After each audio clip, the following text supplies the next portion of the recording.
My wife and I, Di, and myself have owned the house for 42 years, I think it is now. And I guess part love, hate, or mostly love and a little bit of hate. And it's such a dynamic and exciting sort of space to live in. And I mean, they're very flexible spaces. So I've had studios in at least 3 parts of the house. We've had music rooms in several parts of the house. We've had bedrooms in almost all parts of the house at different times, upstairs, downstairs, down the back, up the front.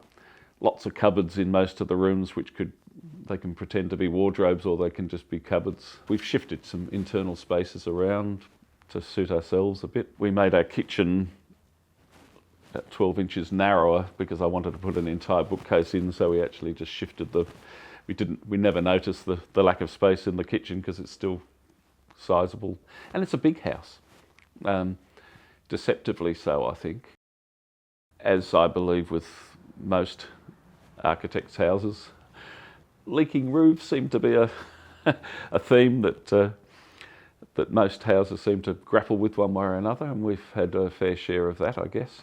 Somewhere or other we've got a letter from the original owner, Douglas Gillison, to Boyd, complaining this was in about the first 8 weeks of its completion in '52 about leaking this, that and the other, and promises to resolve certain problems.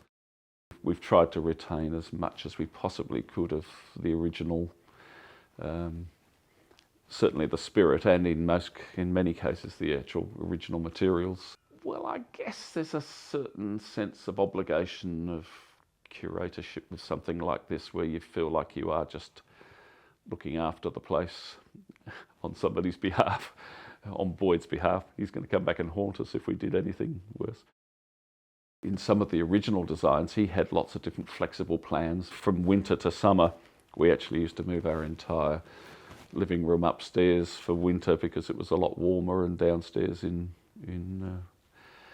winter. So the original heating was basically 2 open fireplaces and a wall furnace. When we moved here, there was a wall furnace next to the entrance, and that was it for the entire house. Still gets hot upstairs if you try to work up there on a really hot day in the middle of summer, and that's being a big open plan, sort of atriums and all that sort of thing in a house makes it pretty hard for climate control. The windows, fantastic feature of the house, obviously one of the main features of the house. They had the biggest clean recently that they've had in 40 years, I think. They are very hard. You can't access them. You can't, even to replace a pane of glass, it's a major operation. Because of the angles where they come down to, that obviously moisture accumulates in the bottom bits, which you have to be very aware of, and you can get some rotting out if you're not careful. The whole mid-century era of architecture we've come to appreciate so much more. The cleanness of edges that meet, windows that go top to bottom, side to side, all the sort of things that we take for granted until you see a situation where that's not the case.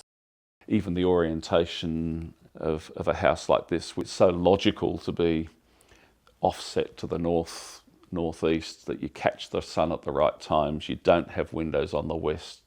We've got the sun shields that protect the windows from early summer right through to the end of summer.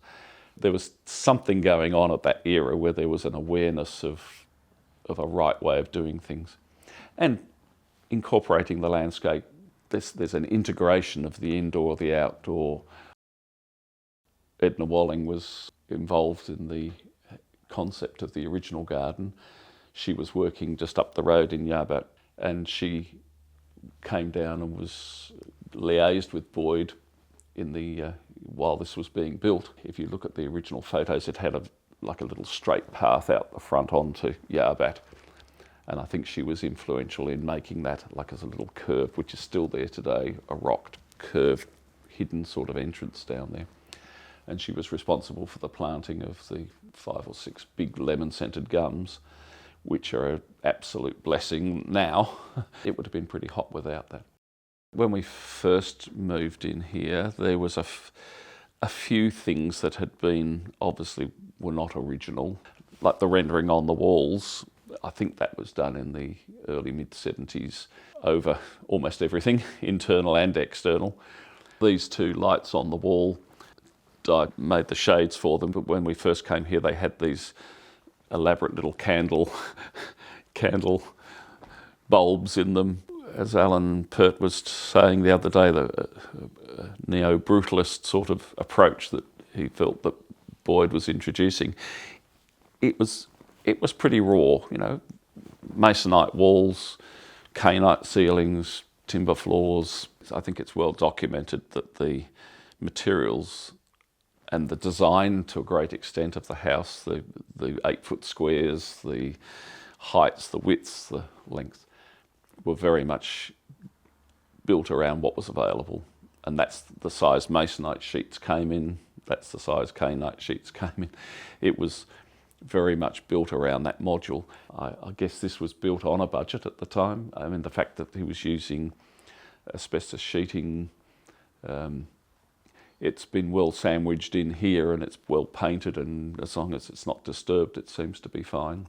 He was prepared to have a go with materials like that, or the malthoid. So the materials were experimental, they were of the time. So I mean, this was built for a family of four kids and parents. You know, they were writers, and I doubt whether they had the sort of wealth that you would have needed to really have a luxurious house, but they ended up with a very interesting house. Their brief, I believe, and it's documented again, was to build a sculpture that they could live in. What they wanted was was the most interesting house that they could get on the budget that they could afford.